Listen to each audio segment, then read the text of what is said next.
Assalamualaikum warahmatullahi wabarakatuh. Berbicara tentang kita sebagai manusia, manusia adalah makhluk yang penuh dengan misteri. Banyak disiplin ilmu yang telah membahas tentang manusia dari berbagai aspek yang ada,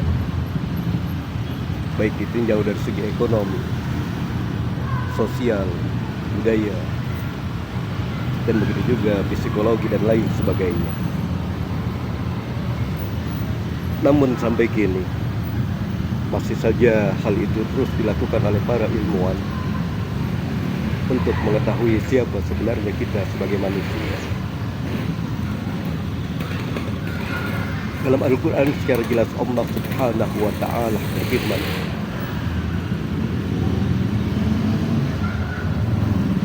وَإِذْ قَالَ رَبُّكَ لِلْمَلَائِكَةِ إِنِّي جَاعِلٌ فِي الْأَرْضِ خَلِيفَةً قَالُوا أَتَجْعَلُ فِيهَا مَن يُفْسِدُ فِيهَا وَيَسْفِكُ الدِّمَاءَ وَنَحْنُ نُسَبِّحُ بِحَمْدِكَ وَنُقَدِّسُ لَكَ قَالَ إِنِّي أَعْلَمُ مَا لَا تَعْلَمُونَ. Melihat dari ayat itu, tatkala dalam kehidupan surga sudah tercipta para malaikat, dan tatkala itu Allah Subhanahu wa Ta'ala menyatakan Allah akan menghendaki menciptakan manusia sebagai khalifah di muka bumi.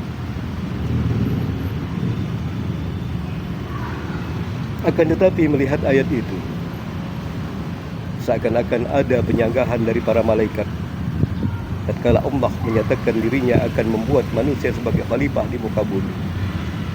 Qalu ataj'alu fiha may yufsidu fiha wa yasfiku ad-dima wa nahnu nusabbihu bihamdika wa nuqaddisu lak. Mereka berkata para malaikat, kenapa engkau ya Allah akan menciptakan manusia sebagai khalifah di muka bumi, sedangkan manusia suka merusak dan menumpahkan darah?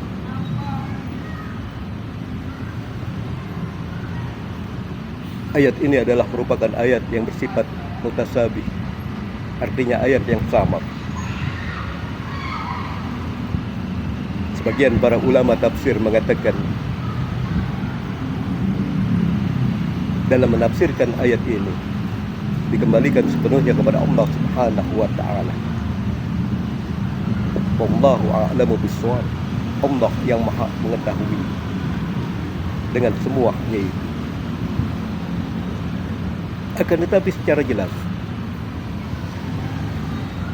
dalam sebuah tafsirnya Imam Al-Marawi mengatakan, melihat ayat ini ada beberapa kelebihan dan kekurangan di antara para malaikat dan juga manusia. Kelebihan di antara para malaikat, mereka mampu untuk membuat suatu hal yang sifatnya belum terjadi di tengah-tengah kehidupannya, terkait akan diciptakannya manusia sebagai khalifah di muka bumi yang suka merusak dan suka menumpahkan darah. Begitu juga kelebihan para malaikat, mereka tidak terbatas dengan ruang dan waktu, karena Allah menciptakan mereka dari nur atau cahaya. Akan tetapi kekurangan malaikat di antaranya, mereka hanya diciptakan oleh Allah Subhanahu wa Ta'ala dengan diberi akal tanpa diberikan hawa nafsu. Dengan akalnya para malaikat yang Allah ciptakan, sehingga cenderung untuk senantiasa mengabdi dan beribadah hanya kepada Allah Subhanahu wa Ta'ala. Mereka adalah makhluk hum la ya'suna ma amarahum wa yaf'aluna ma yu'marun. Mereka tidak pernah bermaksiat dengan apa yang diperintah oleh Allah Subhanahu wa Ta'ala, dan mereka selalu mengerjakan apa yang memang diperintah oleh Allah Subhanahu wa Ta'ala. Begitu juga di tengah-tengah kehidupan kita sebagai manusia, ada kelebihan kita sebagai manusia. Allah menciptakan manusia adalah merupakan makhluk yang paling sempurna di antara makhluk yang lain. Dalam Al-Quran Allah Subhanahu wa ta'ala menyatakan, laqad khalaqnal insana fi ahsani taqwim.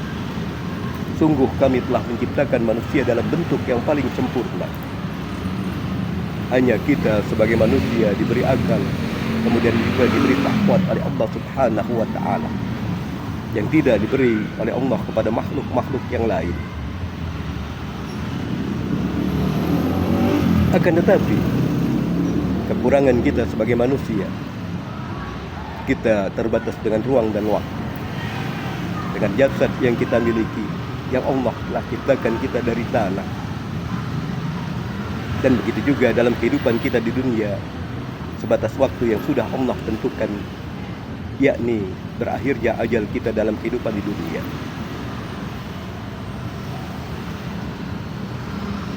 Inilah suatu gambaran tatkala Allah Subhanahu wa ta'ala menginginkan kita sebagai manusia menjadi khalifah di muka bumi.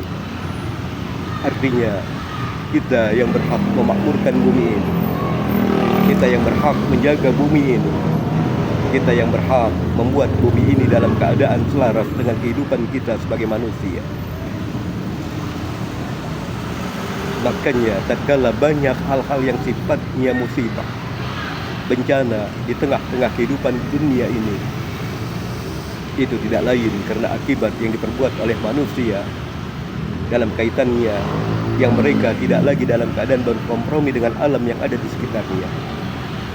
Dalam Al-Quran Allah Subhanahu wa ta'ala menyatakan, Zuharul fasad fil ardi wal bahri bima kasabat aydin nas. Zuharul fasad fil barri wal bahri bima kasabat aydin nas. Telah nampak kerusakan yang ada di muka bumi, baik di daratan ataupun di darat, di lautan, karena perbuatan tangan-tangan jahil manusia. Oleh karena itu, di tengah kesempurnaan kita sebagai manusia, makhluk yang Allah sudah ciptakan, dan kita menjadi khalifah di muka bumi, hendaknya bagaimana kita berusaha agar bahwasannya bumi yang kita pijak pada saat ini ada dalam keadaan keselarasan dengan kita sebagai manusia, yang pada akhirnya ketenangan, kedamaian, keamanan selalu ada di tengah-tengah kehidupan kita sebagai manusia. Inilah yang Allah kehendaki tatkala kita diinginkan oleh Allah menjadi khalifah di muka bumi. Wassalamualaikum warahmatullahi wabarakatuh.